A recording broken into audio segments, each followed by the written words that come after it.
thought I'd talk about some differences between gluten-free sweets and normal sweets while trying one of these Cat's cream-filled chocolate cupcakes.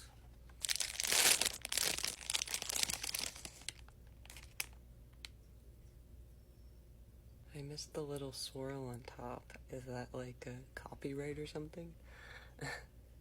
So this is the same brand as that donut that I tried in my last video, and they're so good. So shout out to them. No hate at all. But when you buy like gluten-free stuff at the store as opposed to homemade or a bakery or something fresh made the day of, you're going to get a lot less good quality. And I mean that pertains to normal food too. Like if I went and bought a Hostess donut, it's not going to be as good as if I go to like a bakery and buy a donut. You know what I mean?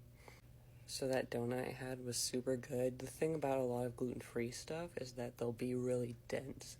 They're not like nice and airy and soft and moist. I have unlocked some homemade tricks to making that happen.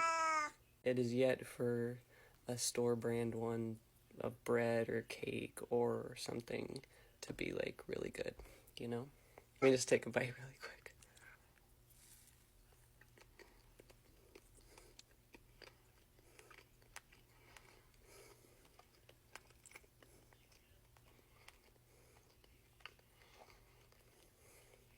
Upon the initial bite, it is just like really dry chocolate cake.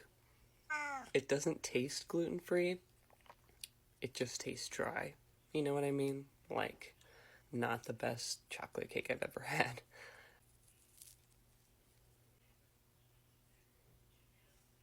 They actually put more frosting in here than I thought they would, so that's nice. But yeah, it's just really dry and dense, not as nice and moist and soft as you would bite into like a Hostess cupcake. But again, it does the trick, and if you're gluten-free, you know, this is a godsend. Let me get this icing bite.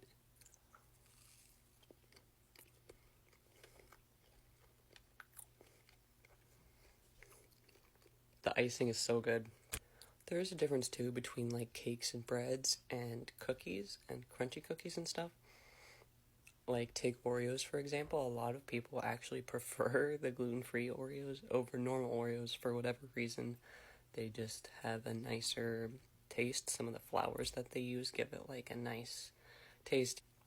I'm not just saying that as a gluten-free person, but cakes that are supposed to be soft and airy and like donuts, like yeast donuts and stuff.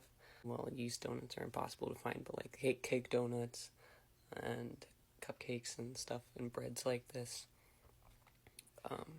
they're going to be a lot obviously drier.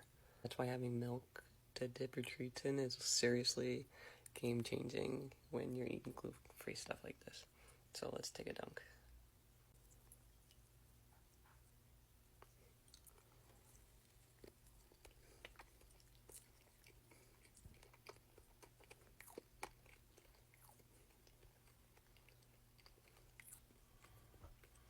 Dipping it in milk almost makes it like normal.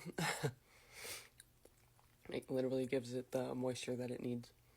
So I recommend dipping in milk.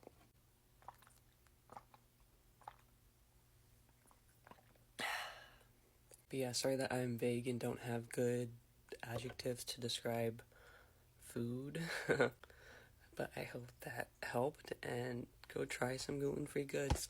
Again, Cat's is a really good brand. If they're usually in the frozen section. Take one of the recipes I post and try it. Again, homemade gluten-free stuff will always be 10, 20 times better than what you buy in a store. So, do with that what you will. And I mean it when I say it, a lot of the gluten-free stuff I make, you 100% could never tell it was gluten-free. I'd rate these like honestly, like a 5 out of 10. They're fine. Like a 7 out of 10 dipped in milk. Like when I was normal, I wouldn't eat the Hostess ones, so does that make me biased? I don't know.